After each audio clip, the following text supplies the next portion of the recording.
How's it going, everybody? Welcome back to the channel. Today, we're heading back into What If Damon Was in the MCU with the events of Avengers Age of Ultron. If you guys are as excited as I am for this part, then make sure to like this video and subscribe. Last part got a lot more than 300 with 500 likes. Thank you all so much for continuing to show interest in this series.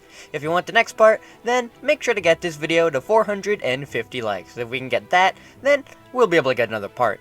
As always, huge shout out to all of my amazing patrons for helping to keep this channel going, as all of your support really means a lot. Anyways, with all that out of the way, let's get right back into this video. The Avengers have been getting reports of Loki's scepter's location. It's mostly been a bunch of dead ends with arms dealers not really enjoying being taken down, but this time it's for real, off at Strucker's base. Since this feels like it's going to be a big struggle, all of the Avengers from before are called in, with a few exceptions. Black Panther is unable to return, as he is still protecting the homeland of Wakanda, though in his place we have new recruits: the Hulk, Violet Knight, the Falcon, and the Winter Soldier. Bruce has been around in the Avengers base to help ever since the events of the Dark World, and has grown close to everybody on the team, and shows off his ability to control the Hulk in battles, meaning we don't need a lullaby from Natasha to calm him down anymore. And obviously Karis would come along too, since she's extremely powerful, and I wouldn't be able to go without her anyways. For Bucky and Sam, Bucky has been reintroduced into society now, and is helping out Cap in becoming a better man, and righting the wrongs of his past, similar to what he was trying to do in his show. Falcon is there since he has no need to go and search for Bucky anymore, as he's right there with them, so he has a lot more time to go off and be fighting with the big boys. The Avengers head off to Sokovia and invade Strucker's base, attempting to get the scepter back. It's very fun to be fighting alongside the Avengers again, and while it's cool to see Karis have some team attacks with the others, I'm on the lookout for Quicksilver showing up, since my plan here is to get them to come with us earlier, as with my speed, I can definitely show it off to Quicksilver and he'd be interested to come with us and probably not die in the end. But he never shows up. At least, not when he's supposed to. As we're fighting, I speed around fighting off the soldiers, waiting for him to appear, but nothing. I hang around Hawkeye as I know he's the first one to be attacked by him, but still nothing. I begin to get very concerned. Did me showing up here cause something terrible to happen to the Maximoffs?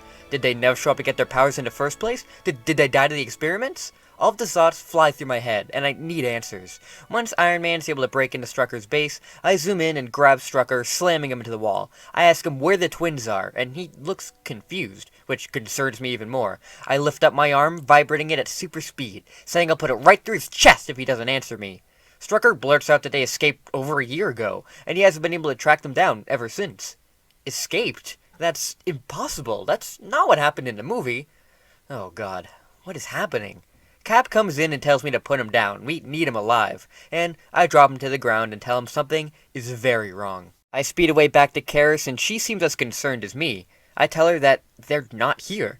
Karis asks me how that's possible. Even with all of the changes we made, we haven't interacted with them. So how can they suddenly decide to break out this time? I tell her I have no idea, but this is a huge issue. Once we get the scepter, we need to try and figure this out.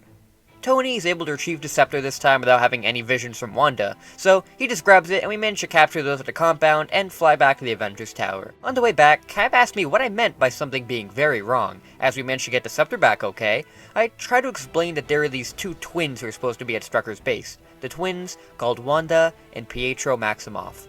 I read in the files that they were supposedly enhanced by Loki's scepter, but they were nowhere to be found. If we don't find them, they're gonna cause a lot of trouble. Cap tells me not to worry about it too much. I'm the fastest thing alive. I'm sure if they show up, I'll be able to apprehend them without much trouble. Even this reassurance from Cap doesn't help me feel any better, and the fact that they're gone just keeps going through my head. Once we return to the Avengers Tower, I have Hill search all the databases for the twins, and while she finds that they were indeed enhanced by Strucker, they disappeared months ago, and haven't been found since. This is the first time where something has changed for the worst. Everything. Ever since I got here, has played out exactly as it should have, exactly on schedule. Not now though, and this terrifies the crap out of me. We need to get out there and find them. If they both die, well, if Pietro dies, that's what's supposed to happen. But if Wanda dies, that can change the entire future of this universe for the worst. She can't die. We need to get out there. Of course, not all of the Avengers can come, but Black Widow and Hawkeye say they'll help Karis and I out once we get this whole deal with the scepter behind us, since they're spies and it's their job to find people. Oh yeah, the scepter. Ultron. Karis and I wonder what can we possibly do there to prevent Ultron. Well, short answer, we can't. Long answer, we can try and convince Tony not to mess with the scepter, but some way, somehow, he's going to find a way to make Ultron anyways, and we're not tech guys, so we can't even help them try to make him good. So, all we have to do is just hope that we can defeat him in the end, and even without Quicksilver and Scarlet Witch. 3 days pass, and Tony throws a party to celebrate retrieving the scepter, and while everybody is off having a good time, Karis and I are sitting in a corner, very worried about the whereabouts of the twins, until the party is cut short as normal. Or at least what I think is as normal. No. Wait. That red energy? That's not Ultron. A red energy beam blasts through the wall, and 2 flashes zip into attack. No. It can't be. I speed in front to stop them and get knocked back into the wall. The others look on and wonder who the hell these people are. Karis looks on in fear. She knows exactly who they are. Rush Hour turns to her and laughs, saying she's really made a name for herself out there joining the Super Friends, but he's made some friends of his own. He introduces his proteges, Wanda and Pietro Maximoff. He's made sure to train this boy himself to be a better speedster than even old Speedy Boy over there, and this one sure does have fire in his blood. So, he promised him if he helped him kill Speed Demon, then they can kill Tony Stark. Stark wonders why Jarvis's security alarm didn't go off to alert the others of what is happening, but there's no time to think now, and they need to stop these guys. Quicksilver turns to Tony and grins, rushing over there until I intercept him and ask what he's doing with somebody like that. This isn't supposed to happen. Quicksilver says this is what's supposed to happen. He's been told about the fraud that I am, how I'm nothing compared to Noman, and this'll be the day that I die. Quicksilver is on me faster than I anticipated. He's a lot faster now than he was in his movie. How did I not see this coming? Of course Rush Hour go after the next speedster to have him turn against the heroes. I fight out with Quicksilver while the others try to hold off Rush Hour and Wanda. Karis and Wanda blast at each other with their energies. Karis is luckily being the stronger of the two. The two throw magic and objects at each other, and since Wanda hasn't had the training with the powers that Karis has the upper hand here. Though she isn't just fighting Wanda, as Rush Hour goes around and attacks the others to get to me. He still is a fan of the Avengers but doesn't want to kill them, only me, so he doesn't just kill them right away. He rushes over and zaps all of the non-superpowered people in the room, and knocks them unconscious. Even Bruce is unconscious before he knows what is happening, and he can't turn to the Hulk. Thor is able to slow him down by shooting at him with his lightning, but once Rush Hour is hit, he just absorbs its power and shoots it back at Thor.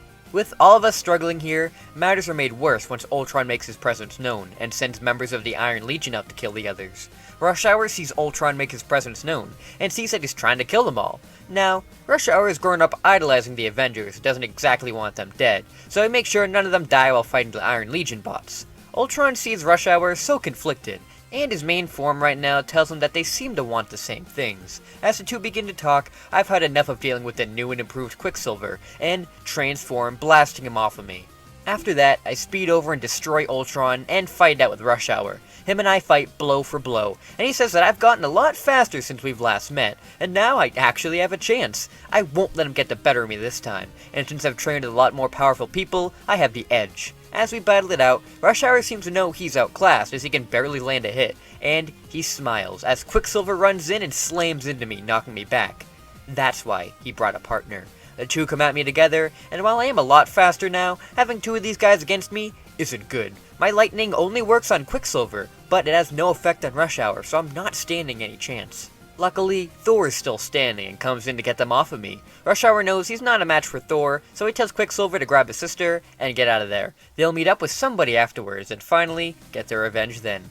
Quicksilver knocks down Karis, grabs Wanda, and all of them speed out of there. I struggle to stand, attempting to go after them, but Thor tells me not to since I'm in no condition to fight them now. I try to go after them anyways, but by the time I leave the building, they're long out of my sight. I don't have the strength to chase after them. I collapse to the ground and scream out, letting all of the lightning surge out of my body as I slam my fists against the ground. Once everybody is woken back up, we discuss our situation. Ultron has killed Jarvis, hacked into the internet, and is planning to kill all of the Avengers. And he was talking with Rush Hour, somebody who could take out 90% of the team without batting an eye. If these guys team up, then they stand no chance. Even I couldn't handle two speedsters on my own. If we had another, that would be a different story, but the way things are now, the odds are not in our favor. I have mentally checked out now, and am blaming myself for being so stupid and letting Rush Hour get away and train Quicksilver. He's far worse than he was originally, and who knows if him and Wanda are ever going to turn a new leaf now. Karis tries to make me feel better, saying this isn't our fault, it's his. We need to stop him before anyone else gets hurt. He's using his knowledge to his advantage, so we need to fight back with ours. Back in Sokovia, Rush Hour, Quicksilver, and Wanda meet up with where Ultron told them to meet up. They explain their own goals with one another, with Ultron able to manipulate Rush Hour the same way that he himself manipulated Quicksilver. The bad guys are humanity, and to truly save humanity, they need to destroy it. Rush Hour dealt with this a lot in his future, all of the terrible threats to humanity. No matter what he did, there is always a new villain around, constantly. There were new threats every single day. Speed Demon was wrong in not killing, since killing is the only way to fix all of the problems in his mind. They need to make sure this race is extinct. Quicksilver has been swayed by Rush Hour for over a year now, with him appealing to his parents' deaths and training him to be so much faster than before, and promising to always protect his sister. He broke them both out of Struckers for a reason. This must be that reason. He'll have his back. Wanda is a little more on the defensive, as while she wasn't told the whole destroy humanity thing, she trusts her brother, and Rush Hour, in turn, trusts Ultron. She'll follow them in doing whatever they have to do. Their first order of business, make Ultron as strong as he can be. I know that Ultron will be making his way to Claw to get the vibranium resources for a new body, so we need to be prepared to make a stand to stop him there. Since we have his number now, I call T'Challa and inform him of Claw's location and to go and help us take him down for good. Once Rush Hour and the others show up, Black Panther and the Dora Milaje are there as well, and try to fight them all off. Unfortunately, they can't do much. Black Panther fights with Ultron as the others all instantly take out the Dora Milaje before they can get to Claw, with most of them being killed by Rush Hour and Quicksilver, which includes the death of the General, Okoye. Karis used a temp pad to open a portal here so we can get there faster, and once we rush in, the Dora are already dead, and in a rage I attack Rush Hour once more, asking him what he's done, and this time he's not going to make it out of here alive. The other Avengers come in to make sure that Quicksilver stays away from Noman. As the two team up on me, I'm done for. Though that's easier said than done, as there are attacks from all sides by Claw's men and the Ultron bots. Wanda attempts to infiltrate their minds like before, but Karis is able to counter this with her own magic and fight off the witch. Karis tries to convince her that the others are crazy, and she'll end up destroying humanity if she stays on this path. Wanda isn't going to let her brother down though, and continues to fight. Since my head is filled with so much rage and it's blindsiding me, I completely miss an Ultron bot stealing the vibranium and making his way off to parts unknown. With how angry I am, Rush Hour is able to easily take me on even with all the training I've done. Since I'm usually so collected, these things are normally easy, but not this time. Quicksilver is able to take out the grounded Avengers, and once the vibranium is gone, he makes a tornado around the building to catch everybody off guard, and once Karis is flung away, Wanda throws her magic straight towards the ground to knock her unconscious, then uses her magic to mess with everybody's mind, even Hawkeye this time, since he's being thrown around by Quicksilver's tornado. Wanda even gets into my mind with my back turned, and I scream out as I try to stop it, but Rush Hour laughs and disappears in front of me as the illusions start filling my head. I see visions of my parents and my friends from the real world, asking me how could I abandon them to live in a fantasy world, taking myself and Karis away from them.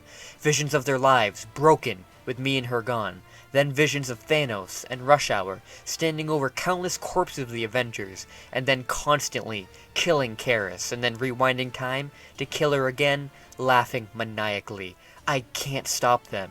I try to get to them, but I just keep running into walls and hurting myself.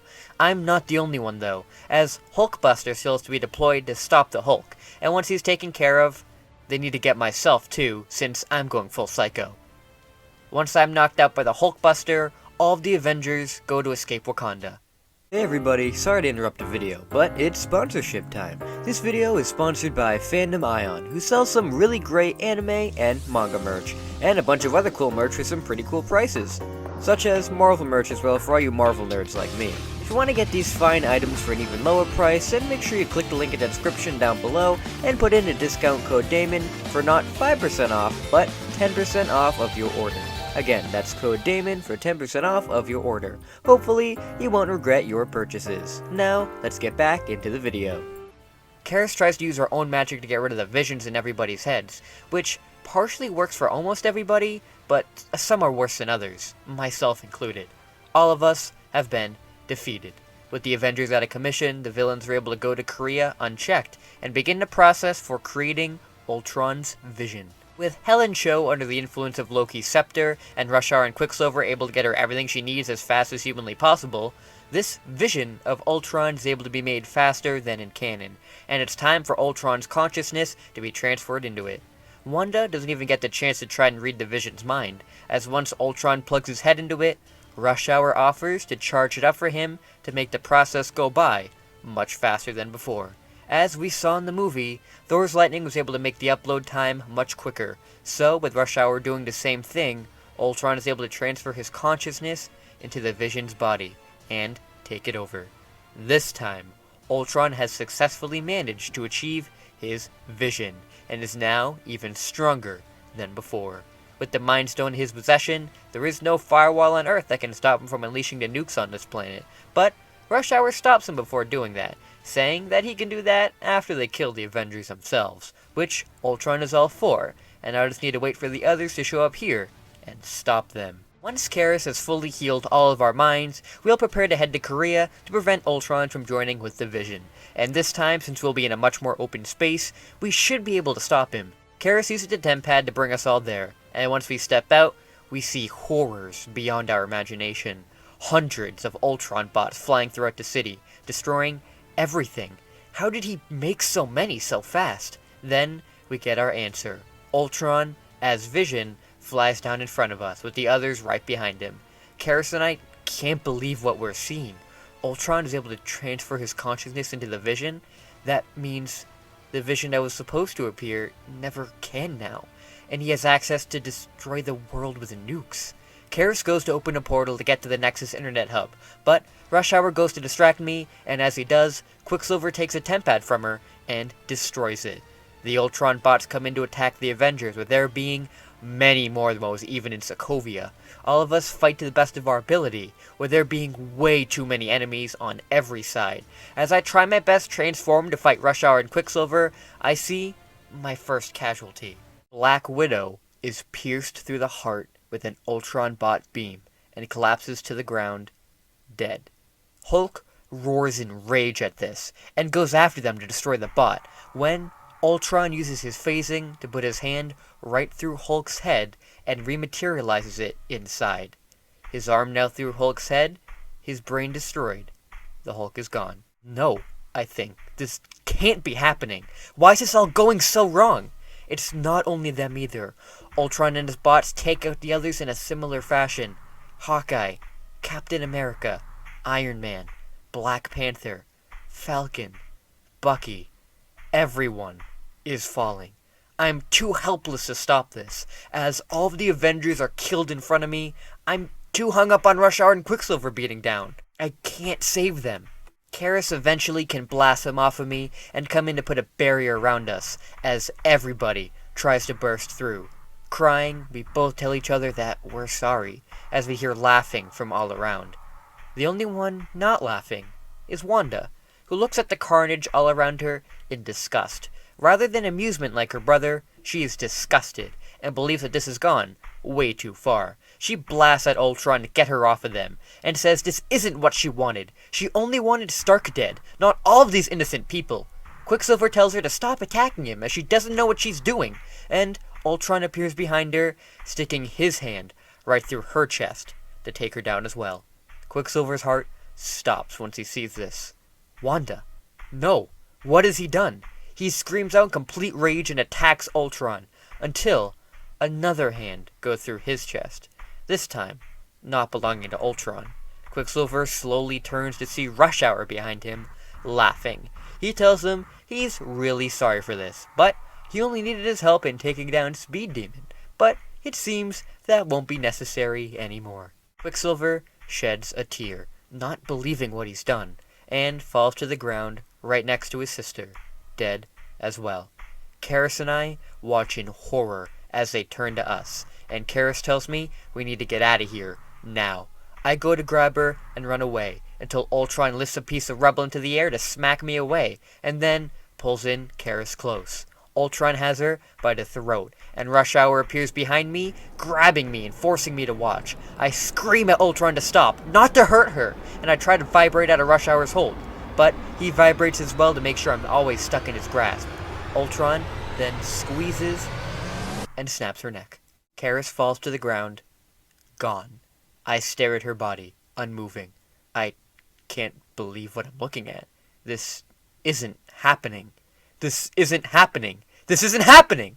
My body begins to vibrate like crazy. Electricity shooting all around me. I'm in a blind rage. My mind broken and gone. I let out a roar so loud that all of the Ultron bots around me crumble away into nothing, while Ultron and Rush Hour are blown back. My mind is gone, and I run around unthinking, running faster and faster. I keep going, all around the planet, hundreds of times over, screaming at the top of my lungs, the vibrations of my voice breaking everything around. Rush Hour tries to follow me, but can't catch up as I'm moving way too fast and chaotically. As I run, the world around me begins to blur and blur. The colors all begin to fade, and the madness begins to set in. I see Karis' broken body once more, and I let out one more roar that shatters the world all around me. Literally. I see the world shatter into a million pieces as I run through what looks like glass. I begin to move through the glass until I break through a panel and tumble all through the ground, skidding all across the dirt and slamming into a nearby tree. I lay there, sobbing and shaking, still traumatized by what I just saw before me, until my body begins to burn up even more, and the lightning around me shifts in and out. I have no idea what's happening, but I feel that the energy in this part of the world is different. How is that possible? Suddenly, I see somebody running towards me incredibly fast, and I grit my teeth. I go to strike until I'm knocked down before I even realize what just happened. I tell him to just go ahead and end it. I'm not gonna fight anymore. But instead of Rush Hour's voice I hear one that I never thought I would. He says, "Whoa, buddy, calm down there. I think you've got the wrong guy." No, it can't be. I turn my head and look up. Before my eyes, I see Quicksilver, the Evan Peters Quicksilver, asking who the hell I am.